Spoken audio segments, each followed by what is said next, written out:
Hello, everybody. This is Bradley Grunner with the Moss Macros podcast number 5. Today, our podcast is called the Pittsburgh Pro Recap with Arash Rahbar. Arash recently won the Classic Physique Division show at the Pittsburgh Pro last week. So, how are you feeling, Arash? I'm feeling great, man. Did the Pittsburgh Pro. It was a great show, great turnout. It was a 2-day show. And immediately got back on the grind the morning after because we have the New York Pro in a week, literally in a week from today, May 21st in Teaneck, New Jersey. So I'm excited for that. All right, great. So would you mind giving a background of how this whole transition came about? I mean, this is a relatively new division, and you started off with physique, actually. You turned pro as a physique competitor, and you are now in Classic Physique. You want to maybe let the fans know how this transition took place, what sparked your interest in it? Sure. I competed in 2014. The first show I ever did was the Atlantic States. I did men's physique. I won overall. I went on to do Team U. Followed that up with North American Championships where I turned pro. Physique was great. It's where I fit in at the time. I've always been a bodybuilder at heart. And this new division was a dream come true for me. When I heard the division came about, I felt like I was prepping for this division for 20 years unknowingly. It's definitely sparked my interest. There was no doubt in my mind that I would cross over into it, and here we are. Yeah, Arash, let me pop in here for a second, Stu. Like you said, you're a bodybuilder at heart.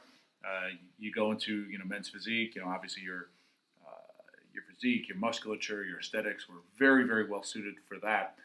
And now we're seeing the new division, the classic physique, classic bodybuilding, call it what you will. A lot of people. I mean, I've been obviously I have a little vested interest in you doing well. You're a good friend of mine. I've been popping on the forums, reading what everyone reads about you. What are you thinking? I mean, obviously, I read this and I'm thinking, yeah, this is the guy. This is, I was saying earlier that I was describing the new division to someone as imagine the aesthetics of the 70s and the 80s with the conditioning of the 90s. And, how does something like that, sit with you when you hear people saying that? It's absolutely flattering. I never thought that people would be buzzing and talking about me like that. I'm flattered, and coming from someone like you, a pro bodybuilder, a judge, a coach, and a lot of the guys in the industry, a lot of friends, a lot of people that have been reaching out on social media and complimenting me. It's an amazing feeling. I've worked very hard for it, but I don't let it take my focus away. I'm still hungry. I'm still grinding hard. I still think I can improve a lot and be a lot better. I like that people see how far I've come. I'd like they see how hard I work, and I'd like them to like and respect me for that as much as they do for my physique, because I truly believe in sharing the knowledge, sharing my experience. I've been bodybuilding for 20 years, although I didn't compete until 2014. I have a lot that I've learned and still a lot more to learn, but I have a lot of knowledge in the sport.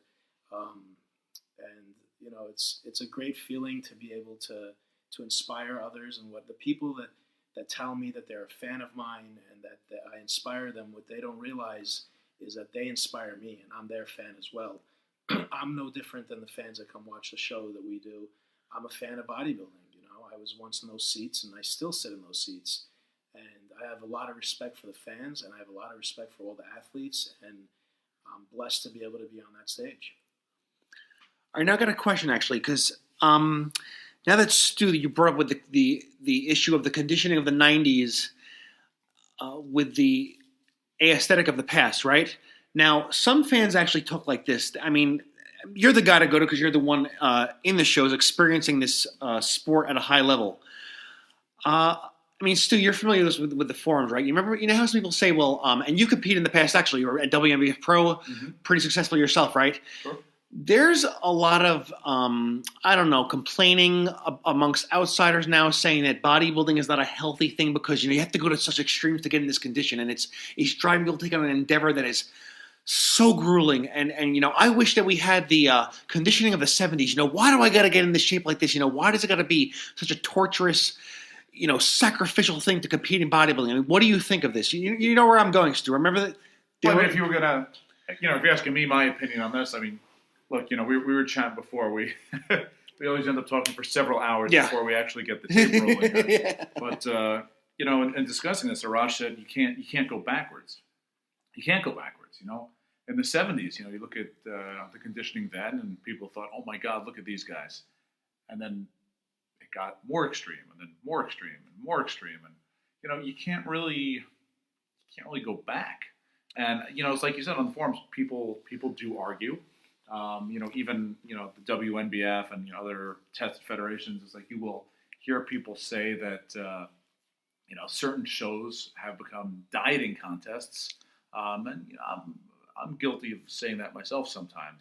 Where I think at the end of the day, you want the person to win to look like a bodybuilder, to bring the size, to bring the symmetry, to bring the conditioning. And it's funny because that's how I was just describing Arash earlier today on an online post. I think. Wait, what was the question? The question is from the fans, being that he was talking about the fans, and we're talking about the standards of today. The standard for classic physique. I mean, not unlike open bodybuilding, but classic physique, we're talking about a certain shape that they had in the past, the shape, the aesthetics, the lines, rather than open bodybuilding, which has gone to an extreme of just, like we were talking about before, extreme size at all costs in some cases, or the amount of veins under your skin. Mean that direction. We're going in a direction that's sleek with the conditioning of today. Well, I think that really is ideal. I mean, look, even if you look back at Arnold's various Olympia wins, the conditioning is different each year. I mean, and again, aside from the 1980 Arnold out of retirement, whatever you want to call that, his other wins were consecutive, and you saw him improving. You saw the standards. You saw what the judges were rewarding. Changing with each year. And I mean, I think as long as the current, the judging standards for classic division maintain the aesthetics, maintain a certain amount of proportions, and reward conditioning as I think they did this past weekend, I think it's going to be a great division. Right. Now, yes. It's bigger, stronger, faster.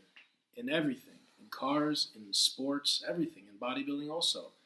The Ford Mustang 30 years ago was underpowered and ridiculously slow with terrible handling and braking to today's standards. Your regular sports car, not even a supercar, would blow the doors off a supercar from 25 years ago. And there's an evolution in every sport. You look at the NBA, you look at the NFL, every sport, including bodybuilder, has grown, gotten bigger. When you see, there's two aspects of it, but when you see someone can do something, it becomes possible in your mind. Your mind's eye. You focus on it and you achieve. Before somebody stepped on stage at 4% body fat, people didn't think that was possible. Now it's not the norm, but we've seen it, and the standard is maybe 5 or 6%. As far as the word aesthetics, it's getting a little bit out of hand. Aesthetics does not mean a certain size. Aesthetics does not mean under 200 pounds men's physique. Aesthetics does not mean pretty boy. Aesthetics is aesthetically pleasing. Phil Heath is enormous, but he's aesthetically pleasing. Dexter Jackson, Cedric McMillan, Sean Roden, they're aesthetically pleasing. But you don't hear a lot of people calling that aesthetics these days. They call men's physique guys or classic physique or the guys of the olden days. So that's one thing. Aesthetics is not referred.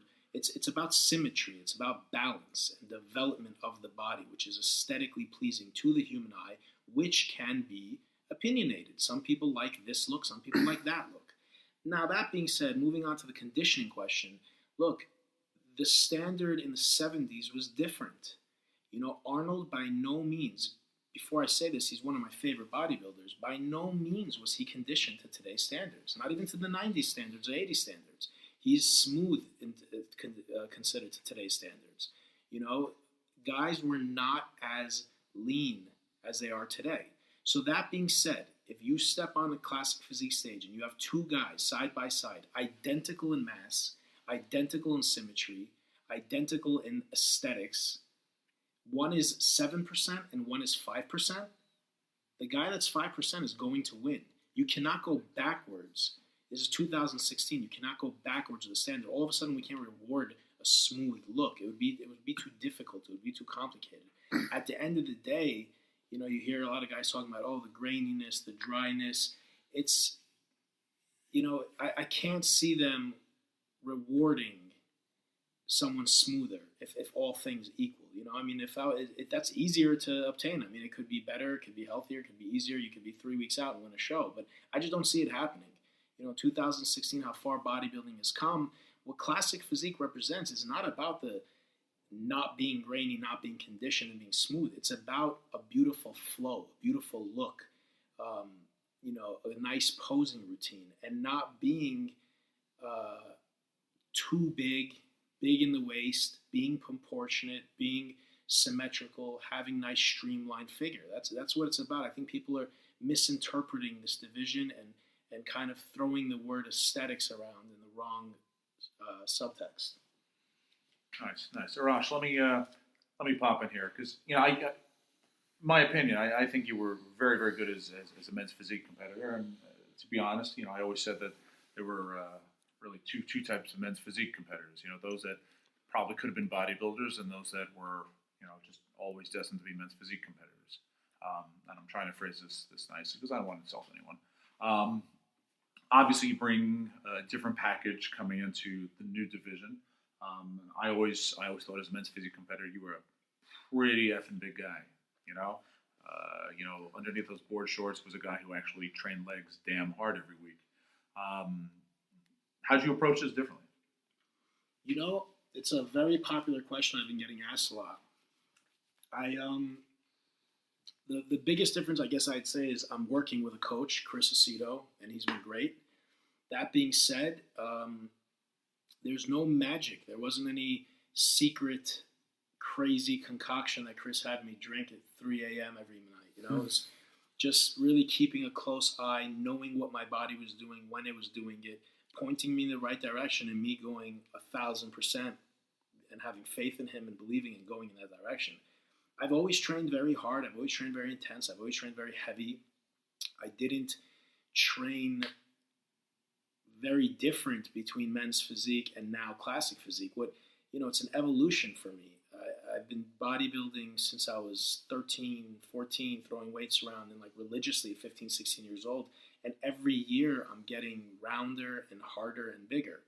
And men's physique, I trained very, very similar to this. I'm eating a little bit more now and I'm heavier, but it's very, very similar training. You know, a lot of people don't realize that bodybuilders are experts in changes in body composition. And even a regular person that just wants to have a toned body or lose weight, even if they don't want to look like a big mass monster, they have to train like that. The training that you see a lot of days in the magazines of functional training is really cool, and it is very functional, but it doesn't necessarily make you look the way you want, you know? Right, exactly. And that leads up to the whole notion of, like we're talking about today, actually, you know what's it's actually best is that to actually talk to the people who've done it. I mean, I got two pros here. One is going into the third most important IFBB pro show in the country, the New York Pro next week. How about I pick both of your brains? What do you both think of this new trend saying that bodybuilders should train like a powerlifter in the beginning and then eventually morph into a bodybuilder after they pay their dues and made their bones as a quasi-powerlifter? I mean, I feel compelled to ask you this, even though we're focusing on the Pittsburgh Pro recap here.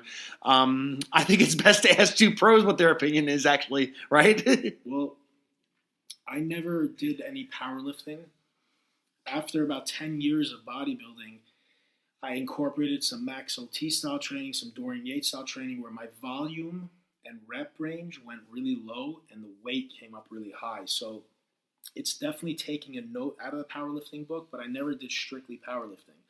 I think you should definitely do some powerlifting movements and some lower volume, lower rep, heavier weight stuff a few months throughout the year to build strength so you can apply the strength to hypertrophy, to 8 to 12. People will ask me, what's better, heavyweight, low reps, or low weight, higher reps. Well, neither. It's heavyweight, high reps is where the magic happens for hypertrophy training, for larger muscle bellies, bigger glycogen stores in the muscle, and just bigger, fuller, rounder muscles. But, you need to build some strength to be able to apply a heavy weight to a higher rep. So that being said, I think it's good to have a strength training regime, which it's more about the volume, rep range, and weight than it is about the actual exercises, in my opinion. But what's happened is a lot of CrossFit and functional training has become popular in the last few years, and you'll see a lot of bodybuilders, young aspiring bodybuilders, doing a lot of clean and presses and squat and deadlift and bench and all in the same day, which is great. It's no problem. It's fine. But the form and rhythm and momentum that they go by, I don't agree with. Lifting away from point A to point B is powerlifting. Lifting away from point A to point B with the sole purpose being working a given muscle and developing that muscle and having that muscle grow is bodybuilding. Once I said something about powerlifters' legs compared to bodybuilders' legs in comparison to the weight they press, they're kind of small. And people say, oh, powerlifters don't have small legs. I'm not saying powerlifter has small legs, but there's a lot of powerlifters out there that don't have enormous legs, and they're squatting a lot more than your average bodybuilder, whereas the average bodybuilder has very big legs. So strength training the muscle fibers strictly for strength and 1 or 2 all-out reps is not necessarily going to make you larger. It'll make you stronger. Then you take that strength and apply it to a higher volume, which is bodybuilding, which is hypertrophy, and then it'll give you size. So if you're doing back-breaking deadlifts where your back is not, you don't have your natural curvature, lordosis, the linebacker stance all the way up, and instead you're completely hunched over, dragging the weight across your shins and knees, no, I don't think any bodybuilder has any business doing that, because by the time you actually build your strength, you'll be paralyzed. So you can't bodybuild anyways. Okay, so Stu, do you want to answer? Well, I mean, look, obviously when I started out, typical, no internet, you learn from the guys in the gym who you really don't know much more than you do. And everyone, really all they knew was, just lift heavy weight, just always try to get stronger. And, I always use the expression chasing numbers. I chased numbers for a long time.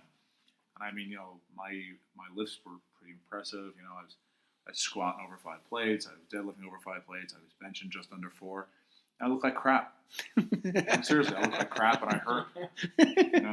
And I tell people, it's like, I was in the gym 15 years before I got on stage, but I think I wasted a good 8 to 10 of those years. Just, it's like, strength gains were through the roof, but the muscular gains did not, they were not worth the strength gains and the pain and it was not fun. It wasn't supposed to pay off like that. Right.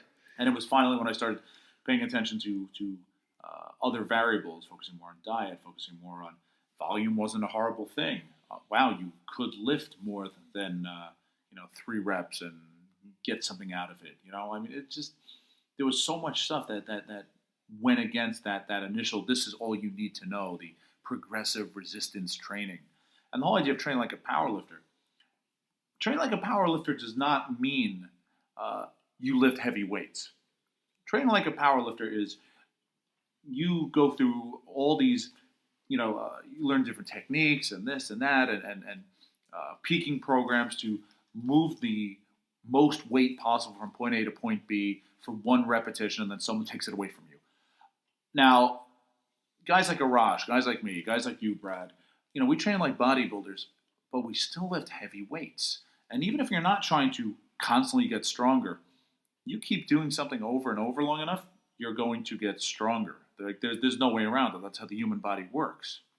So, I mean, I think people confuse training like a powerlifter with training heavy, with training hard, with training intensely. You're not going to find a good bodybuilder out there that doesn't train intensely, that doesn't train hard, that doesn't train relatively heavy, because you get stronger year after year after year. Training like a powerlifter, doing 1,000 singles, doing a week where you don't do anything leading up to no, that's not how you get the best physique. As Arash said, you're going to have some big powerlifters. You are. they're not going to have the same developed muscles that a bodybuilder does. It's specificity of training, and any science book will tell you that. Brad? Right. You know, it's like NASCAR and Formula One. I just want to throw this analogy out there. I'm very big on analogies. For our listeners down south. Yeah, NASCAR and Formula One. They're both have four wheels. They're both racing. They're both automobiles. They both have engines, but they're worlds apart. They might be in the same category, automobile racing, but they're so different, man. You know, like people argue, oh, CrossFit and bodybuilding. Bodybuilders making fun of CrossFitters. They have nothing in common. One is completely functional training. The other one is basically aesthetics.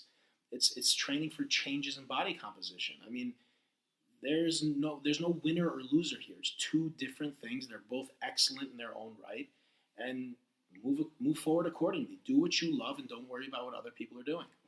Right, exactly. Thank you for those points, and I think that it's relevant because we're talking about your training, Arash, and people are definitely going to be, you know how it is, you know, when you're at this level that you are, let alone just a bodybuilder, you know, a guy going to the gym with a great physique, everybody's always asking, what are you doing? What are you doing? What are you eating? What are you eating? So, you know, it's great that we're asking you these questions, and now let's get back to more of the competition side of things, you know, focusing on you more because this is the Pittsburgh Pro recap. How did you feel being on stage with a seasoned veteran, namely Darren Charles? I mean, that must be a pretty nice feeling. Like, let's say you won or you didn't. I mean, just to be, you know, your age, I mean, you're not a kid, but then again, you're going up against a seasoned veteran who was a IFBB open, you know, bodybuilder. You know, how does that feel, and what do you think about the competition? I mean, there were some other, you know, great-looking guys on the stage with you. What are your thoughts? It was a great feeling. It was an honor to share the stage with Dareem and all the other competitors. Everybody worked their asses off to be there. We were all professionals. Everybody looked great. All the guys did a great job. So it was a pleasure to be on stage, share the stage with all of them.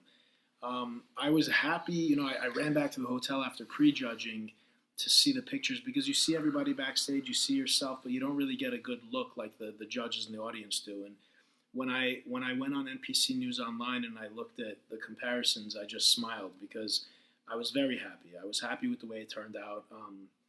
I have a lot of friends, a lot of coaches, a lot of pros, a lot of bodybuilders around me, you know, always, you know, looking out for me, giving me pointers, tips. And one of the few of my older friends were mentioning was like, you got to get your posing down. You got to get your posing down. He's a veteran bodybuilder. You got to, you know, they were worried about me posing versus him. And I got to say, I believe I held my own.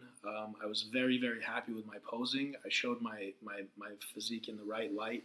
I held my poses. I think when I look back on the pictures, I was very content with them. So, yeah, I mean, I was proud of myself that I did well.